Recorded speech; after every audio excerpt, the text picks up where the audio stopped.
मुअज़्ज़िज़ ख़वातीन व हज़रात, अस्सलाम वालेकुम। मैं हूं मखदूम काशिफ रज़ा। आज हमारे साथ स्टूडियो के अंदर मौजूद हैं डॉक्टर सुहेल इकबाल। डॉक्टर साहब एक प्रोफेशनल वेटनेरियन हैं। डॉक्टर साहब, आपको प्रोग्राम में वेलकम करते हैं। थैंक यू, बहुत बहुत शुक्रिया डॉक्टर साहब आपका। डॉक्टर साहब, आजकल क्या मुसीबत चल रही है? डॉक्टर साहब, आजकल मैं गवर्नमेंट सर्विस कर रहा हूँ एज अ वेटनरी ऑफिसर महकमा लाइफ स्टॉक में। तहसील 18 में सर्विसेज दे रहा हूँ। डॉक्टर साहब, कैसी लगी तहसील 18?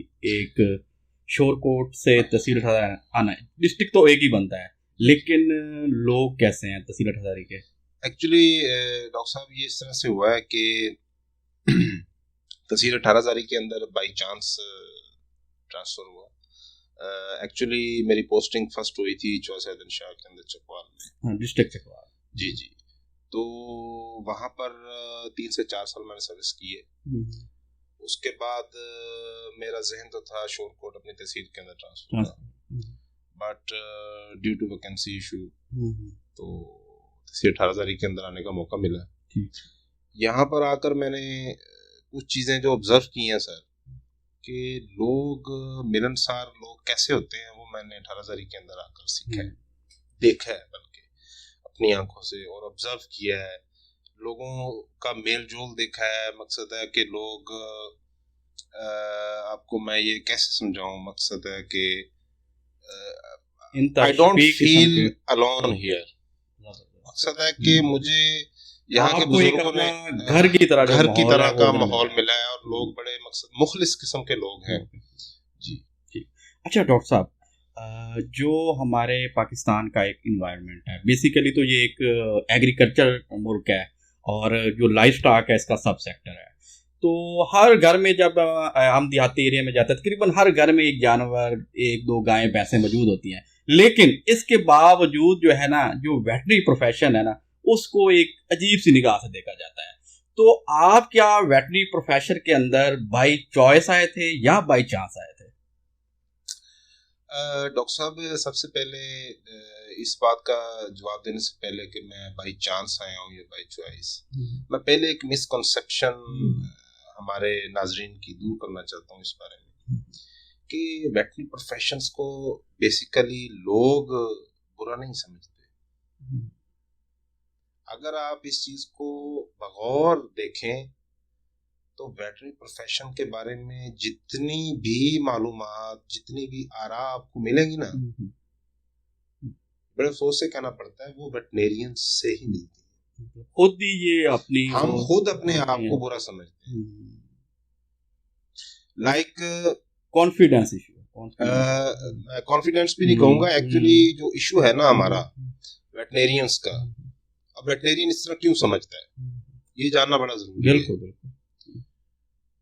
जब एफएससी प्री मेडिकल के अंदर तालिब इल्म जाता है ना, उसके बाद हमारे मुल्क के अंदर मेरिट सिस्टम है कि इतने नंबर होंगे तो ये फलां डिग्री के लिए एलिजिबल है, अगर इससे कम होंगे तो फिर फलां के लिए एलिजिबल है।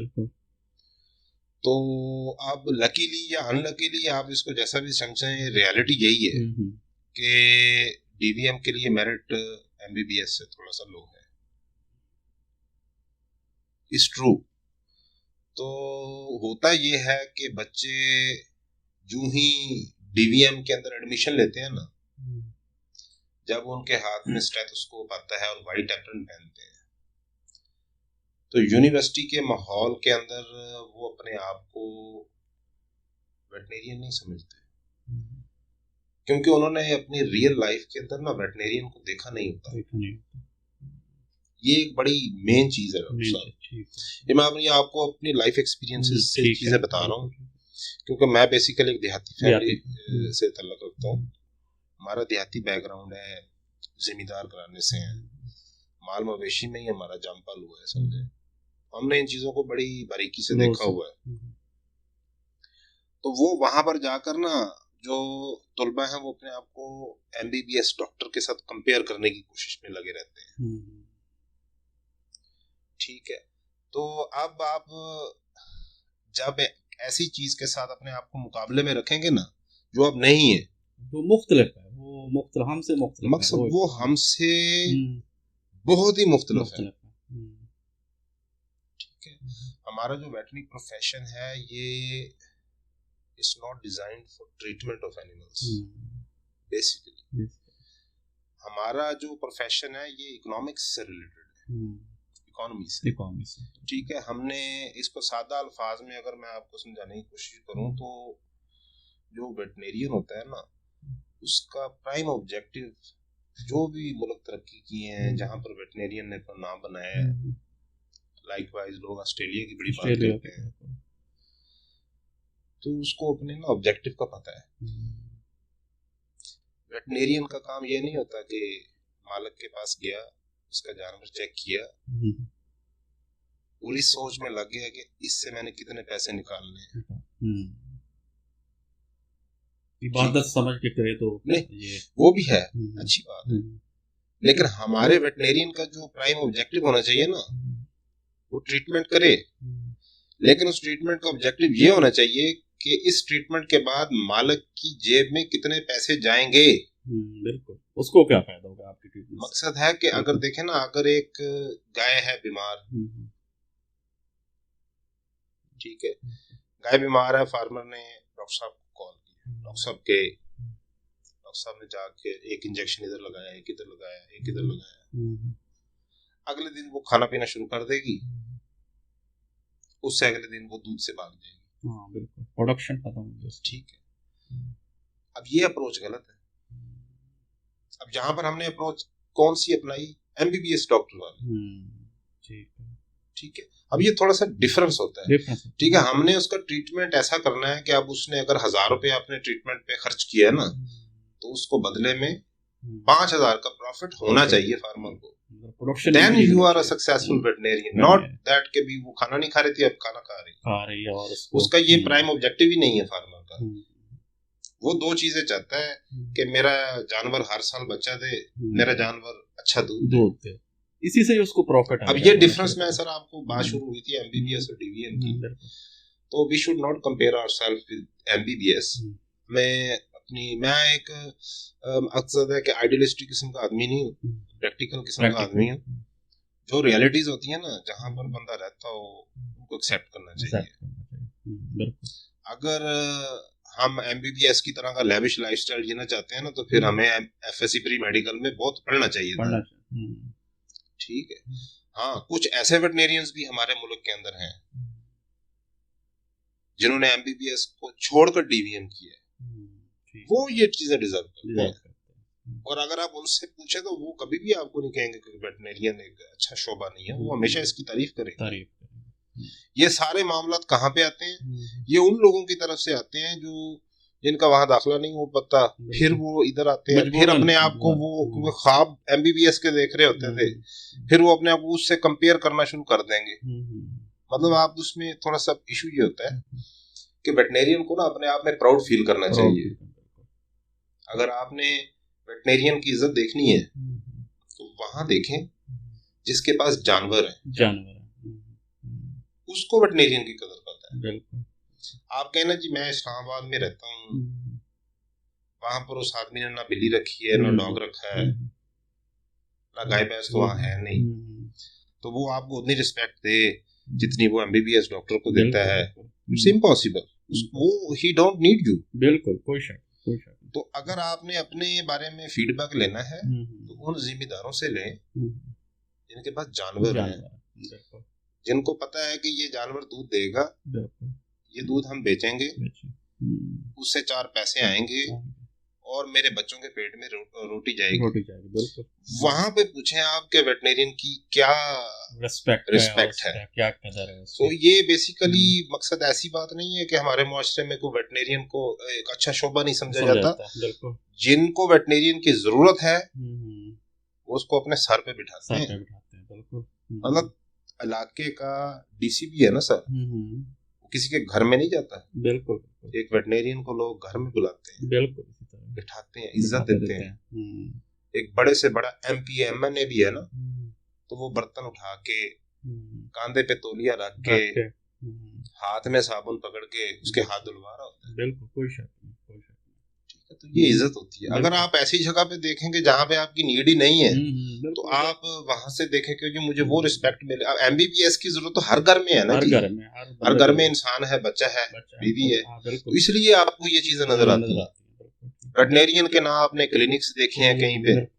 अभी हमारा शोरकोट कैंट या शोरकोट तहसील या इधर 18,000 ये झंग, यहाँ पे आप number of hospitals human side के देख लें और वेटनेरियंस के देख लें, ना उनके बराबर। तो लोगों का एक्सपोजर ही उस डॉक्टर से है, बिल्कुल, और उन्हीं लोगों में से वेट्स ने बनना है। तो वो फिर इसलिए वो लाइफ आ रहे होते हैं यार, ये ऐसा डॉक्टर ऐसा होता है, हमारे नाम से चूंकि डॉक्टर लग गया है, अब हमने ऐसी जिंदगी गुजारनी। नो, जो मजा वेटनरी की अपनी जिंदगी में वो किसी में भी नहीं है। ये चीजें होती हैं। तो डॉक्टर साहब फिर इसका मतलब है कि आप बाय चॉइस आए? Yes, as a veterinarian. जी बिल्कुल। एक्चुअली इसका बैकग्राउंड ये है कि जैसे कि मैंने आपको बताया था डॉक्टर साहब कि हम जिम्मेदार घराने से बिलोंग करते हैं। हमारी थोड़ी सी जमीनें भी हैं, माल मवेशी भी रखा हुआ है, घोड़ों का भी शौक है शुरू से। नान का फैमिली है, उन्होंने घोड़े रखे हुए हैं, हमारे अपने पोल्ट्री फार्म्स हैं, तो हमारे घर में भी पेट्स रखे हुए थे। मुझे शुरू से ही इस चीज के बारे में ना शौक था कि you know I want to be a vet. ठीक, और हमें जरूरत भी थी वेट की, ठीक है, क्योंकि हमारा तो मेन समझ लें कि रोजगार ही इन्हीं से रिलेटेड है। पोल्ट्री फार्म, हमारी फैमिली में कोई वेट नहीं था। मतलब आप पहले वेट? मैं पहला वेट हूँ, और अल्लाह पाक का बड़ा एहसान है कि मुझे अपनी फैमिली में बहुत रिस्पेक्ट मिलती है। बिल्कुल, कोई शक नहीं। ठीक है, तो I came in this profession by choice, not by chance. ठीक, I can go for MBBS. शौक है और जुनून है। यस डॉक्टर साहब, माशाल्लाह आपका काफ़ी नाम है जिधर आप काम करते हैं। तो अगर मेरी अक्सर फार्मर्स से मुलाकात होती रहती है, तो डॉक्टर साहब आप माशाल्लाह सर्जरी बड़ी अच्छी कर लेते हैं। तो ये सर्जरी डीवीएम में तो पढ़ाते ही हैं, लेकिन छोटा सा एक हिस्सा होता है सर्जरी का। तो ये क्या डीवीएम जब कर रहे थे उस वक्त आपने ये सीखा था सर्जरी, और या उसके बाद कोई आपके उस्ताद हैं जिन्होंने आपको सिखाया था सर्जरी? देखें डॉक्टर साहब, एक्चुअली जो है ना, मेरी तालीम है basically arid agriculture university Rawalpindi से, पीर मेरा अली। बेसिकली ना सर सिटी एरिया में है, उसका एक फॉर्म भी है अपना, लेकिन वो थोड़ा दूर है, आउट ऑफ सिटी। तो ड्यूरिंग डिग्री हमें जो ज्यादा प्रैक्टिसेस करवाई गई है ना सर्जरी की, वो पेट्स के ऊपर थी ज्यादा, मैक्सिमम पेट्स पे, क्योंकि जो अर्बन एरियाज होते हैं ना डॉक्टर साहब, आपको पता ही है वहाँ पे ज्यादा पेट्स हैं, लार्ज एनिमल पे वैसे प्रोहिबिशन है। बिल्कुल। तो अल्लाह पाक हयाती करे, हमारे डॉक्टर साहब थे प्रोफेसर डॉक्टर इरफान साहब। ये कौन से डिपार्टमेंट से थे? ये सर मेडिसिन में थे। मेडिसिन आजकल सर एज अ डीन सर्व कर रहे हैं। अच्छा, ठीक है। तो पाकिस्तान जैसे मुल्क के लिए ये बहुत बड़ा असासा है। बिल्कुल, ठीक है। तो हम भी वो खिदमत नहीं कर सके उनकी जो हमें करनी चाहिए थी, बट ये उनके एहसान है हमारे ऊपर कि जिन बच्चों को शौक होता था ना प्रैक्टिस का, मेडिसिन का, सर्जरी का, वो देख लेते थे कि हाँ भाई ये बच्चा है, ये इंटरेस्ट ले रहा है, तो मुझ नाचीज पे भी उनकी नजर पड़ी। ठीक है, उन्होंने शफकत का हाथ रखा, और अल्लाह उनका भला करे, हमें फार्म पे ले जाते थे। ठीक है, तो लाइफ स्टॉक में जितनी सर्जरीज हैं, जो मेडिसिन में जो कुछ मैंने सीखा है, ये सब कुछ उन्हीं की देन है। ठीक है, और मैं सारी जिंदगी भी उनका ये एहसान नहीं चुका सकता। अक्सर मेरी गवर्नमेंट जॉब ना भी होती ना, तो उन्होंने मुझे इस काबिल कर दिया था कि मैं अपना पेट, अपने बीवी बच्चों का पेट बड़े अच्छे तरीके से पाल सकता। मतलब उन्होंने बहुत कुछ सिखाया, बहुत कुछ सिखाया है। स्पेसिफिक सर्जरीज, ठीक है, लार्ज एनिमल की तमाम सर्जरीज, उसके बाद इक्वाइंस के अंदर जितने प्रोसीजर्स हैं सारे, और कैमल्स के अंदर। ठीक है, मुझे ज्यादा इंटरेस्ट लाइफ स्टॉक में था, तो मैं ज़्यादा उन्हीं चीज़ों पे फोकस करता था, मुझे सिखाते भी थे। तो ये सारी स्टोरी है सर इसके बैकग्राउंड में। डॉक्टर साहब, हॉबीज, कोई खेल पसंद है, कोई बुक पसंद है, क्या हॉबीज है आपकी? डॉक्टर साहब, खेल में मुझे चेस बहुत पसंद है। अच्छा जी। शतरंज? जी शतरंज यूनिवर्सिटी के ज़माने में बहुत खेलते थे। ये तो बहुत ही जो है यंग जो है वो तो बहुत इसको कम ही लाइक है, जानते ही नहीं है इसको खेलना। तो आपको कैसे शतरंज में कोई? देखें, बेसिकली माइंड गेम है। बिल्कुल माइंड गेम, ठीक है। तो it takes time to even learn about it. तो ये ऐसे नहीं है कि आपने लूडो का दाना फेंका और गोली चल दी। ठीक है, तो पसीने छूट जाते हैं बंदे के। It's a mental exercise. बहुत एंजॉय किया इस गेम को। अभी भी कभी कभी कोई अच्छा प्लेयर मिल जाए तो उसके साथ टाइम पास कर लेते हैं। जी बुक रीडिंग के अंदर डॉक्टर साहब, जब उसकी बारे में सबसे जो अच्छी किताब है वो कुरान पाक है। बिल्कुल, कोई शक भी नहीं होता इसमें, कोई शक नहीं। तो इंसान जहाँ पर भी जितना भी तरक्की कर ले, उसकी जरूरियात वही है। बिल्कुल। तो वो कहते हैं ना कि changing rules for changing needs, unchanging rules for unchanging needs। Quran पाक जो है ना, ये हमारी unchangeable needs के बारे में है। रूल्स चेंज नहीं हो सकते। तो ये बुक ऑफ गाइडेंस है। बुक ऑफ गाइडेंस है। तो जो मुझे किताब सबसे ज्यादा पसंद है पढ़ना, वो कुरान पाक है। और मैंने अल्लाह पाक का बड़ा एहसान है, कुरान पाक हिफ्ज किया आफ्टर मैट्रिक। जी कभी डॉक्टर बताया ही नहीं आपने। देखिए, ये जाती नौयत की चीजें होती हैं। तो उसमें ये है कि आफ्टर मैट्रिक, ये डॉक्टर आज मुझे पता चला है, हालांकि आपके साथ मुझे 3 साल हो गया। तो आफ्टर मैट्रिक मुझे मौका मिला, मेरे वालिदैन की बड़ी ख्वाहिश थी, मेरा छोटा भाई वो भी हाफिज़ कुरान है। तो ये है मकसद है बुक में, वही बुक स्टडी करते हैं, चलते फिरते, दिल में बसती है। ये तो कि हर इंसान के दिल में बसती है, लेकिन जो हाफिज कुरान होता है उसको तो बिल्कुल ही क्लोज होती है। जी बिल्कुल। अच्छा डॉक्टर साहब, ट्रैवलिंग पसंद है या घर में रहना ही पसंद है? डॉक्टर साहब, ट्रैवलिंग मुझे बड़ी पसंद है। तो ट्रैवलिंग अकेला या भाभी के साथ? देखे, बच्चों के साथ जाते हैं जब भी मौका मिलता है। चुआ सैदन शाह, कलर कहार, उसके बाद मरी, पथरियाटा, नथिया गली, गिलगित, स्कर्दू, ठीक है, पोर्ट मनरो, ये सारी जगह देखी हुई हैं। मतलब नॉर्थर्न एरियाज जो हैं आप उनको ज्यादा लाइक करते हैं ट्रैवलिंग? वहाँ पे एक्चुअली सर मुझे ना गर्मी से बड़ी चिढ़ चढ़ती है। अच्छा। गर्मी मुझे बड़ी, जो ठंडे इलाके ना मुझे पर्सनली बहुत पसंद है। जी डॉक्टर, पर्सनल सा सवाल पूछा। जी डॉक्टर, लव मैरिज थी या अरेंज मैरिज थी? डॉक्टर साहब, हमारी जो फैमिली है बड़ी रिलीजियस किस्म की फैमिली है। कोई शक नहीं। ठीक है, बड़ी समझ लें कट्टर किस्म की फैमिली है। तो वो जो है ना, ये लव मैरिज का तो समझ लें हमारे ना जहन में भी नहीं हो, सवाल भी नहीं हो सकता। तो ये है कि वो ना लव आफ्टर मैरिज हो गया। अच्छा, लव वो हो गया। वो हो गया, ये भी बड़ी बात है। आफ्टर मैरिज लव हो जाए तो ये भी डॉक्टर बड़ी बात है। जी। तो अल्लाह पाक का शुक्र है, बहुत नेक मिसेज हैं मेरी, हाउस वाइफ हैं। तो अरेंज मैरिज हुई थी हमारी फैमिली में, हमारी फैमिली से भाई शादी। हाउस वाइफ क्या मतलब आपकी ख्वाहिश थी कि हाउस वाइफ ही? जी बिल्कुल डॉक्टर साहब। ये है कि स्टडी के हवाले से कभी वो नहीं हुआ, मकसद पढ़ना चाहिए। मेरा ये मानना है कि फीमेल्स को अच्छी एजुकेशन देनी चाहिए। हाउस वाइफ होना, जॉब होल्डर होना, ये हर बंदे का ना एक अपना एक वो चॉइस होती है। ठीक है, लेकिन अपनी बेटियों को बिल्कुल पढ़ाना चाहिए और अच्छी तालीम देनी चाहिए। क्योंकि खुदा ना खास्ता, क्योंकि हमारी ये बेसिकली सर पैट्रियार्कल सोसाइटी है। तो अगर यहाँ पर खुदा ना खास्ता मुझे कुछ हो जाता है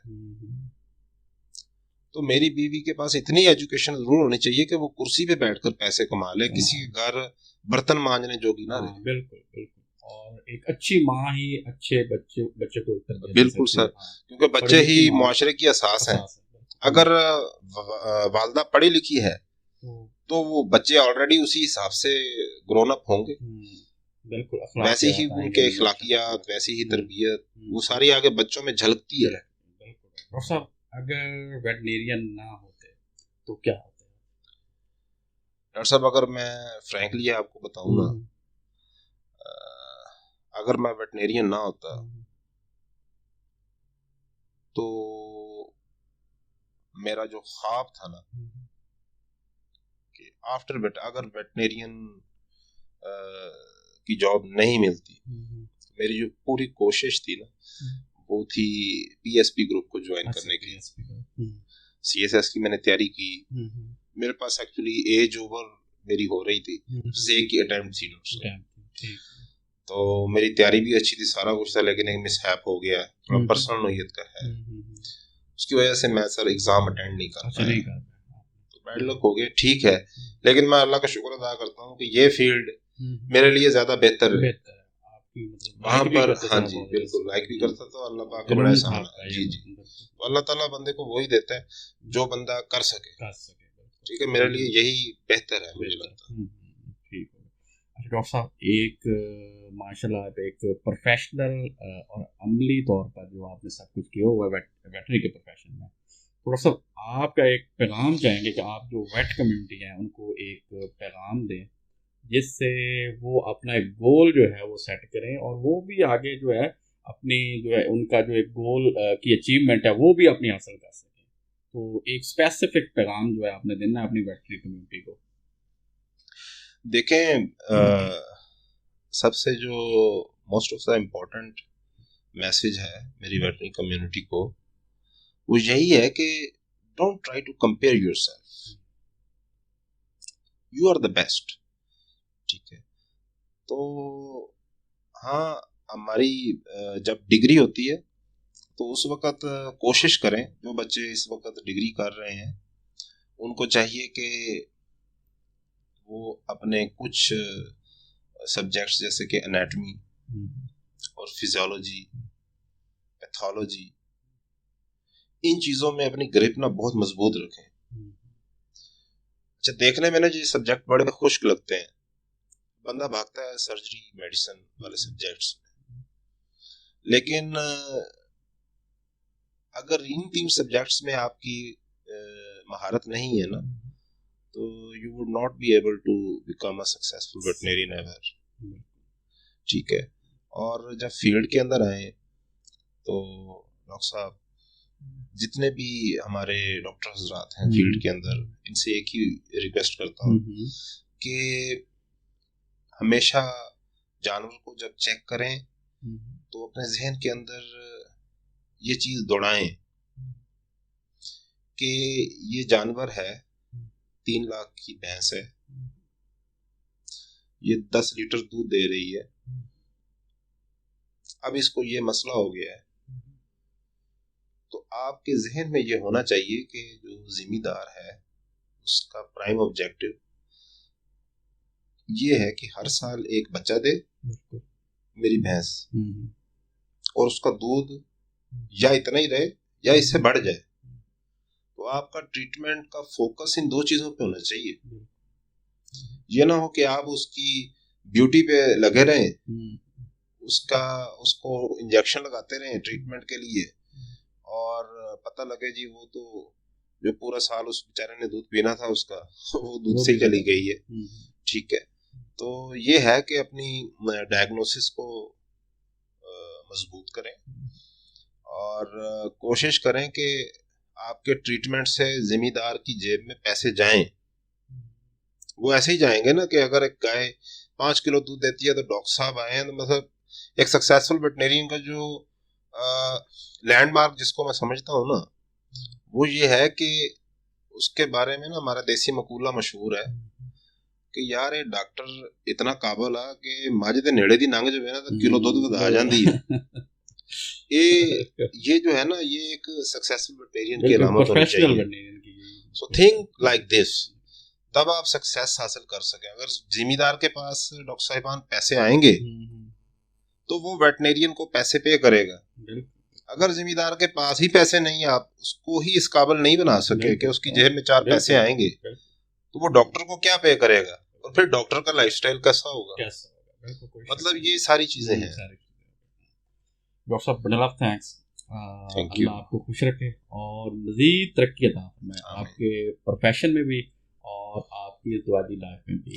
तो ये डॉक्टर सुहेल इकबाल साहब थे, तो इन्होंने एक प्रैक्टिकल प्रोफेशनल वेटरिनेरियन है, तो इन्होंने अपनी वेट कम्युनिटी को एक पैगाम दिया है कि आप जो है सिर्फ इस चीज़ पर फोकस ना करें कि आपने सिर्फ जानवरों की ट्रीटमेंट करनी है, बल्कि आपने जानवरों की वेलफेयर और उसके अलावा जो है जो मेन जो टारगेट होना चाहिए वो आपकी फार्मर की वेलफेयर है। अगर फार्मर की वेलफेयर होगी तो ज़ाहिर बात है वो खुशहाल होगा, जब वो खुशहाल होगा तो ऑटोमेटिकली जो है वो पाकिस्तान खुशहाल होगा। तो बजाय इसके कि आप सिर्फ इस वेटनेरियन को जस्ट एक डॉक्टर लें, बल्कि इसे आप इबादत का भी दर्जा दें और इबादत की तरह ही इसे करें। तो दुआओं में याद रखिएगा, इंशाल्लाह नेक्स्ट जो है प्रोग्राम में मुलाकात होगी। अल्लाह हाफिज़।